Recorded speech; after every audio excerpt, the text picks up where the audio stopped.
आवाज सामान्य जनतेचा. चॅनलला सबस्क्राईब करा, बेल आयकॉनवर क्लिक करा. अक्कलकोट तालुक्यातील तडवळ येथील जिल्हा परिषद शाळेची अवस्था दिवसेंदिवस बिकट होत चालली असून शाळेत शिकणाऱ्या विद्यार्थ्यांच्या सुरक्षिततेचा प्रश्न ऐरणीवर आला आहे.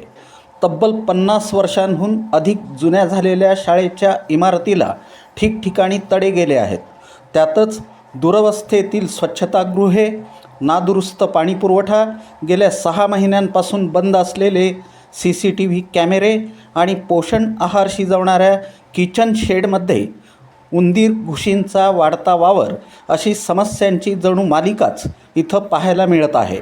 विशेष म्हणजे ज्या किचन शेडमध्ये दररोज गोरगरीब विद्यार्थ्यांसाठी पोषण आहार तयार केला जातो त्याच ठिकाणी स्वच्छतेचा बोजवारा उडाल्याचं चित्र आहे. किचन शेडमध्ये उंदीर आणि घुशींचा अक्षरशः धुमाकूळ सुरू असल्यानं विद्यार्थ्यांच्या आरोग्याचा प्रश्न निर्माण झाला आहे.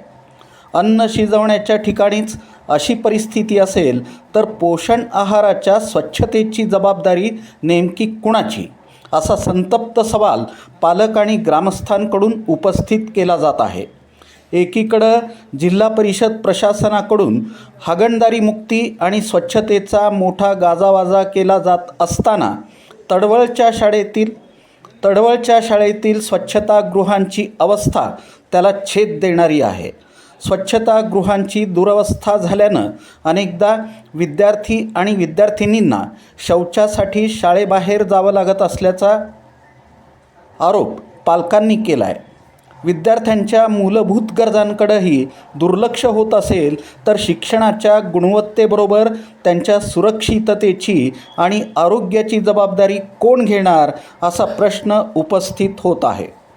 शाळेतील विद्यार्थ्यांच्या सुरक्षेसाठी बसवण्यात आलेले CCTV कॅमेरे गेल्या 6 महिन्यांपासून बंद असल्याचं समोर आलं आहे.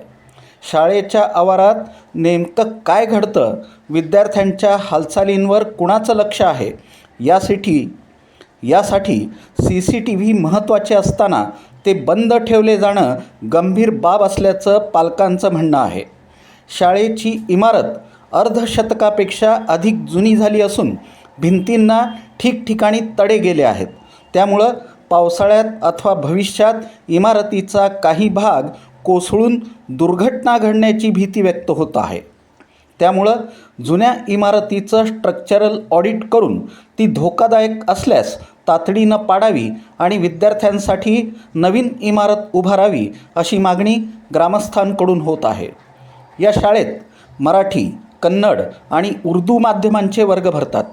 मोठ्या संख्येनं विद्यार्थी इथं शिक्षण घेत असल्यानं प्रशासनानं या प्रश्नांकडं गांभीर्यानं पाहण्याची गरज आहे. शाळेच्या दुरुस्ती आणि मूलभूत सुविधांसाठी प्रशासनाकडं वारंवार निधीची मागणी करूनही पुरेसा निधी मिळत नसल्याचा आरोप सरपंच संतोष कुंभार, उपसरपंच शंकर ग्वाड्याळ आणि पालक सुभाष बरुरे यांनी केला आहे. किचन शेडमधील उंदीर घुशींच्या वाढत्या प्रादुर्भावाबाबत कन्नड शाळेचे मुख्याध्यापक गौतम कांबळे यांना विचारलं असता उंदरांचा वावर आटोक्यात येत नाही, यासाठी काय उपाय करावा, असा उलट सवाल त्यांनी माध्यम प्रतिनिधीलाच केल्याचं ग्रामस्थांचं म्हणणं आहे. शाळेच्या किचन शेडमध्ये उंदरांचा प्रश्न सुटत नसेल तर विद्यार्थ्यांसाठी पोषण आहाराची स्वच्छता आणि सुरक्षितता कशी राखली जाते, असा सवाल आता उपस्थित होतोय. दरम्यान गेल्या शुक्रवारी गट शिक्षणाधिकारी प्रशांत अरबळे यांनी शाळेला भेट दिली. मात्र शाळेतील धोकादायक इमारत, स्वच्छतागृहांची दुरवस्था, बंद CCTV, पाणीपुरवठा आणि किचन शेडमधील अस्वच्छता या गंभीर प्रश्नांकडं पुरेसं लक्ष दिलं गेलं नसल्याचा आरोप ग्रामस्थांनी केला आहे.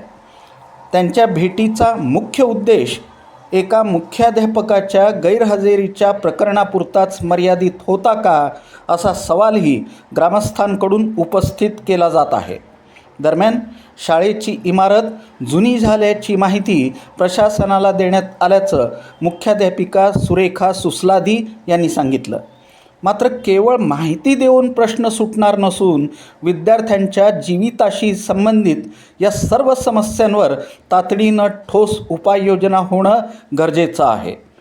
तडवळ जिल्हा परिषद शाळेतील धोकादायक इमारत, स्वच्छतागृहांची दुरवस्था, नादुरुस्त पाणीपुरवठा, बंद CCTV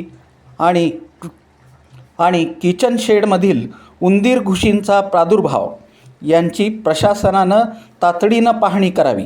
शाळेचं स्ट्रक्चरल ऑडिट करून इमारत सुरक्षित आहे की नाही याचा अहवाल घ्यावा.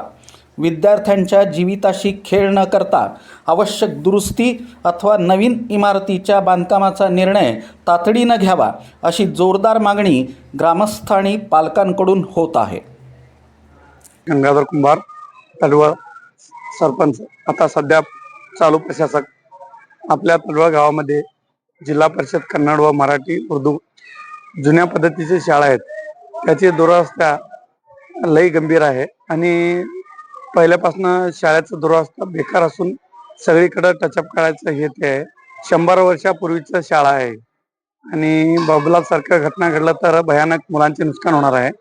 आणि आपल्या शाळेबद्दल म्हणलं तर निधी वरनं येत नाही. शिफारस केलो आमदार साहेब, जिल्हा परिषद सगळीकडे शिफारस केलो आणि आपल्या तडवळ गावासाठी आतापर्यंत जिल्हा परिषद शाळा कन्नड, मराठी, उर्दू उपलब्ध निधी झालेला नाही. एकंदरीत माझं एकच विनंती आहे की त्या शाळेची दुरवस्था लई भयानक आहे. म्हणजे मिनिमम आम्हाला 46-47 वर्ष झालं इथं शिकलो आम्ही. तेव्हापासून बघतो आम्ही शाळा कसं आहे तसंच आहे. आतापर्यंत ह्याचं फक्त दुरवस्था, फक्त टचअप करायचं, हे करायचं, हेच काम चालू आहे. हे बांधकाम लई विस्कळीत आहे. विस्कळीत म्हणजे कधी कोणाला काय धोका होऊ शकते. आम्ही तर झालंय, आमचं पोरं, आमचं मुलं बाळ, दुसऱ्याचं मुलं बाळ, कोण काशीनं त्याला जिम्मेदार कोण घेणार? आमदार घेणार, प्रशासन घेणार, कलेक्टर घेणार, कोण घेणार? काय तर झालं तर कोण जिम्मेदार त्याला? त्याच्याबद्दल थोडं लक्ष केंद्रित करून काय तर करावं लागेल कलेक्टर साहेबांनी. सर, शाळेचं बांधकाम म्हणजे 60-70 वर्षापूर्वीचं बांधकाम आहे आणि दगडी बांधकाम आहे. आणि जे का किरकोळ दुरुस्ती वगैरे होती ते ग्रामपंचायतीकडून आम्हाला किरकोळ दुरुस्ती वगैरे करून दिलेले आहे त्याने. आणि फक्त कसं ते जुनं बांधकाम असल्यामुळं तिथे सगळं शाळा पाडून आम्हाला नवीन बांधकाम करून द्यावं ही आमची विनंती आहे. आणि ते कसं दगडी बांधकाम असल्यामुळं कधी विद्यार्थ्याच्या अंगावर पडेल काय असे म्हणजे धोका आम्हाला वाटतंय. त्यासाठी आम्हाला नवीन वर्गखोलीची मागणी करून तुम्ही थोडं बांधकाम करून दिलं तर चांगलं आहे. नवीन बांधकाम. CCTV देखील आहे या ठिकाणी बंद आहेत. शौचालयाची दुरावस्था आहे, पाण्याची देखील या ठिकाणी सर लागणाऱ्या ज्या सुविधा आहेत त्या देखील या ठिकाणी सर, जिल्हा परिषदेकडून आपल्याला CCTV कॅमेरे मिळालेले आहेत, परंतु 1 वर्षपर्यंत चालू होते ते. म्हणून 1 वर्षानंतर पुन्हा ते बंद पडले. मी दुरुस्त करून घेतले ते पुन्हा दुरुस्त करून 2 महिने चालू झाले. पुन्हा जून पासून आता चालूच होईना ते दुरुस्त केले तर सुद्धा. आता जून पासून आमचे CC कॅमेरे बंद आहेत. काय या संदर्भात आपण जिल्हा परिषदेकडे काय मागणी वगैरे केलेली आहे का? ज्या सुविधा आहेत त्या पुढे आहेत, त्या सुविधा पूर्ण करण्यासाठी हो सर, आम्ही आमच्या गट शिक्षणाधिकाऱ्यांच्या साहेबांच्याकडे आम्ही ऑनलाईन असं भरलेलं आहे एवढा मध्ये वगैरे. म्हणजे आमचं कॅमेरा त्यांच्याकडे रिपोर्ट दिलेला आहे. म्हणजे कॅमेरे वगैरे बंद आहेत म्हणून दिलेलं आहे. आणि किचन शेड दुरुस्ती करून द्या म्हणून दिलेलं आहे. आणि शौचालयाची एक मागणी केली, शौचालय दुरुस्तीची मागणी पण आम्ही केलेली आहे. शाळेला स्वतः माझ्या शाळेला फिल्टर मशीन भेटलेलं आहे. पण फिल्टर मशीनचं प्रॉब्लेम काय आहे, जास्त प्रमाणात व्होल्टेजचं लाईट त्या फिल्टर पाण्याला टाकीला पाहिजे म्हणून ते फिल्टर टाकी आता सध्या बंद स्थितीत आहेत. मग अजून एक महत्वाची विषय म्हणजे किचन शेडमध्ये उंदीरचं प्रॉब्लेम फार आहे. आम्ही वारंवार ते काम करून सुद्धा उंदीरचं काय म्हणतात त्याला प्रादुर्भाव वाढलेले आहेत. आम्ही हमेशा प्रयत्न करतो, मग उंदीरचा बंदोबस्त कशा पद्धतीने करावा हे आम्हाला कळेना. उंदीरचं कसं म्हणजे आम्ही ते औषध म्हणजे मरायचं ते औषध घातलं तर मुलांना ते विषबाध होईल ह्या भीतीमुळे आम्ही ते उंदीरचं बंदोबस्त कसा करायचा आम्हाला ते कळेनाच आहे. त्यासाठी ते नवीन पूर्ण ते कन्नड, उर्दू, मराठी आणि किचन शेड सहित नवीन शासनाने नवीन करून दिला तर फार चांगला होईल आणि गैरसोय दूर होईल असं माझं मत आहे साहेब. गावचं शाळेमध्ये कुणाचंही लक्षच नाही असं दिसत आहे आपल्याला. आणि एकदाही आपल्याकडे शिक्षणाधिकारी वगैरे येऊन भेट देऊन शाळेची अवस्था काय आहे ते काय आपल्याला कळूही शकलं नाही आणि त्यांनी बी स्वतः त्यांनी येऊन आपल्या परीक्षण केलेले नाही. त्यासाठी आम्ही काय म्हणतो, आता जे हायवे लाईन आलेलं आहे आपल्या गावात शाळेच्या पाठीमागच आहे ते, त्यासाठी शाळा जुना असल्यामुळे त्याचं नूतनीकरण करावं अशी आमची विनंती आहे. काय मागणी तुमची असणार आहे आता? नवीन बांधकामच व्हायला पाहिजे शाळेचं, त्याच्याशिवाय गरज नाही.